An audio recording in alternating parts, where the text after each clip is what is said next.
Assalamualaikum warahmatullahi wabarakatuh. Selamat siang, pagi, atau sore.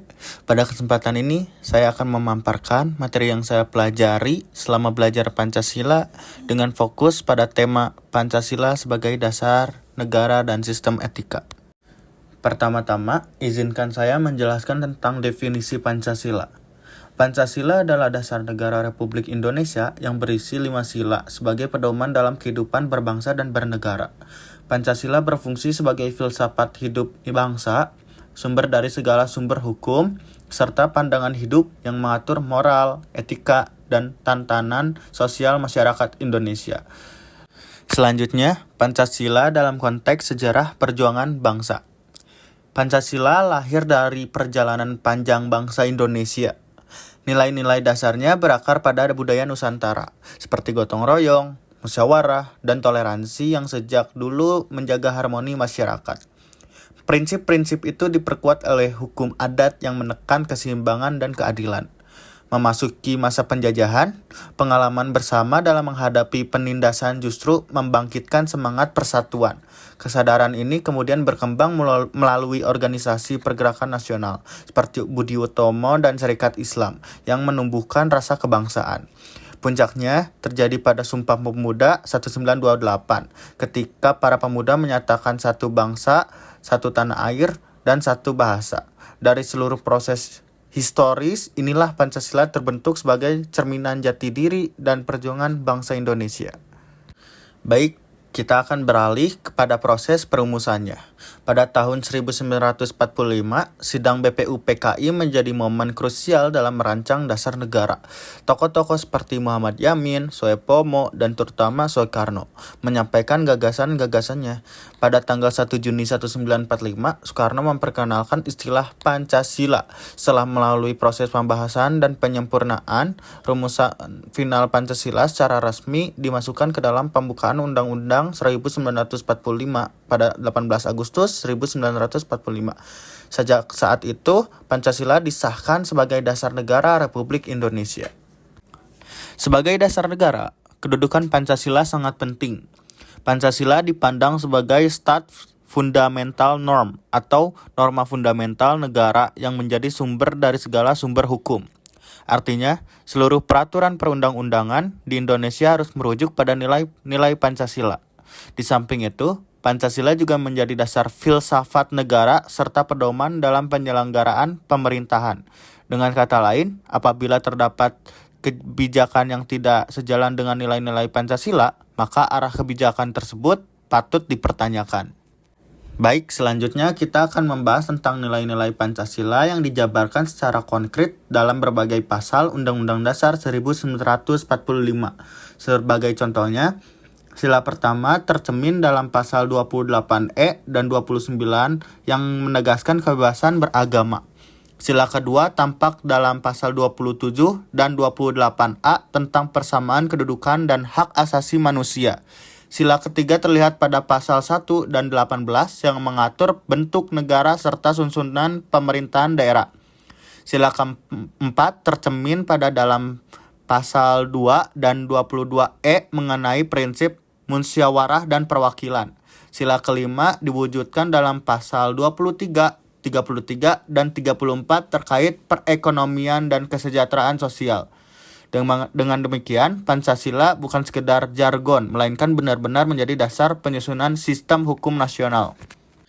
Selanjutnya, Pancasila sebagai sistem etika. Selain berfungsi sebagai dasar negara, Pancasila juga dapat dipahami sebagai sistem etika yang memberi arah bagi sikap dan tindakan manusia Indonesia. Sebagai kompas moral, Pancasila membantu kita menentukan mana yang tepat, pantas, dan bermanfaat dalam kehidupan pribadi maupun sosial.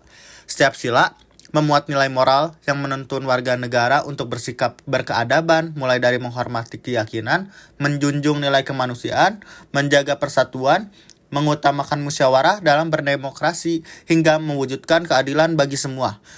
Melalui peran tersebut, Pancasila tidak hanya menjadi dasar konstitusional negara, tetapi juga pedoman moral yang membentuk karakter dan kualitas kehidupan masyarakat Indonesia. Selanjutnya, nilai etis dalam setiap sila. Setiap sila memuat pesan moral yang sangat kuat. Misalnya, sila pertama menekan etika religius serta penghormatan terhadap perbedaan keyakinan. Sila kedua menegaskan pentingnya kemanusiaan, keadilan, dan penghormatan terhadap martabat manusia. Sila ketiga mengajak kita menjaga persatuan dan mengutamakan kepentingan bangsa. Sila keempat memberikan pedoman untuk bermusyawarah dan menghargai pendapat orang lain. Sila kelima menekan keadilan sosial dan pemerataan kesejahteraan. Apabila kelima sila ini dijalankan, kehidupan bermasyarakat akan menjadi lebih harmonis dan inklusif. Selanjutnya, implementasi etika Pancasila. Implementasi etika Pancasila dalam kehidupan sehari-hari merupakan langkah nyata untuk mewujudkan masyarakat yang bermartabat dan berkeadaban.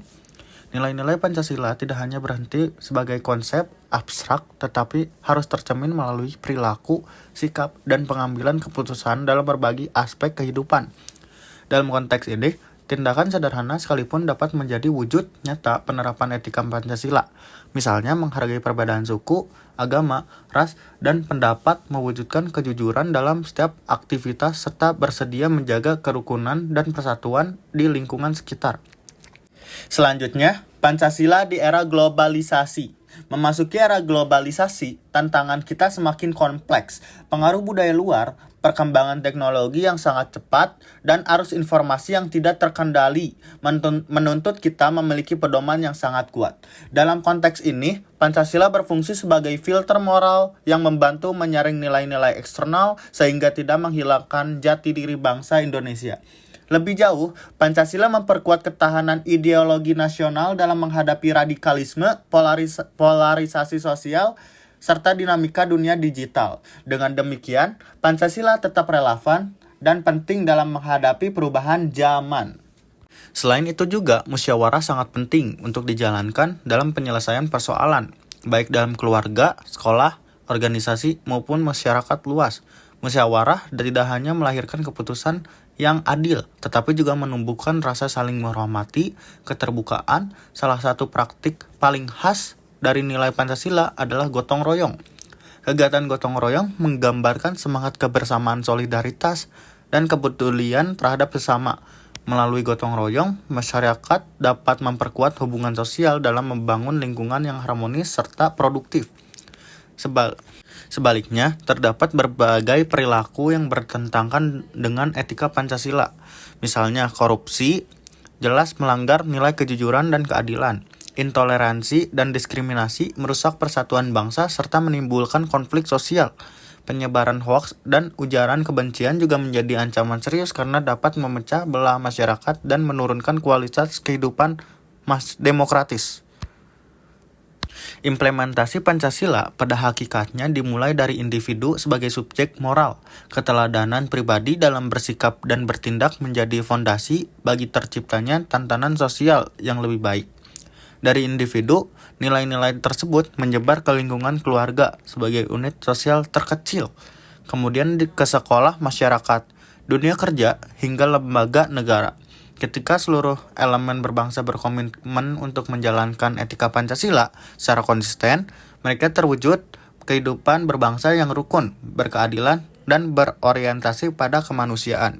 Selanjutnya, Pancasila di era globalisasi. Memasuki era globalisasi, bangsa Indonesia berhadapan dengan tantangan yang jauh lebih beragam dan rumit dibanding masa sebelumnya. Arus budaya dari berbagai belahan dunia, kemajuan teknologi yang serba cepat, serta informasi yang mengalir tanpa batas membuat identitas bangsa sangat mudah tergerus. Dalam kondisi ini, dibutuhkan pedoman yang kokoh agar masyarakat tetap memiliki arah dan tidak larut dalam perubahan yang tidak sesuai dengan kepribadian nasional. Disinilah Pancasila berperan sebagai filter moral ideologis yang membantu menyaring nilai-nilai baru di luar untuk kemudian disesuaikan dengan karakter bangsa Indonesia. Lebih dari itu, Pancasila memperkuat ketahanan ideologi nasional di tengah berbagai ancaman kontemporer seperti radikalisme, ekstremisme, polarisasi sosial, hingga penyebaran paham-paham yang tidak sejalan dengan budaya Nusantara. Dalam dunia digital yang penuh hoaks, ujaran kebencian, dan perdebatan yang mudah memecah belah, Nilai-nilai Pancasila memberikan panduan agar masyarakat tetap berperilaku bijak, santun, dan bertanggung jawab. Dengan demikian, Pancasila tidak hanya menjadi warisan sejarah, tetapi juga fondasi moral yang tetap relevan dalam menghadapi dinamika global. Pancasila memastikan bahwa sekalipun dunia berubah dengan sangat cepat, bangsa Indonesia tetap memiliki pegangan untuk menjaga persatuan, keadaban, dan arah pembangunan nasional. Sebagai penutup, perlu ditekankan bahwa Pancasila bukan sekedar 5 sila yang kita hafal, melainkan fondasi moral, hukum, dan identitas bangsa Indonesia. Tanggung jawab kita sebagai generasi penerus adalah menjaga serta mengimplementasikan nilai-nilai tersebut dalam kehidupan sehari-hari. Mulai dari tindakan sederhana yang mencerminkan kejujuran dan rasa saling menghormati, hingga kontribusi nyata bagi kemajuan bangsa. Apabila dijalankan dengan baik oleh seluruh warga Indonesia, akan menjadi bangsa yang lebih adil, bersatu, dan berkeadaban. Sekian dari saya, terima kasih atas perhatian Anda. Wassalamualaikum warahmatullahi wabarakatuh.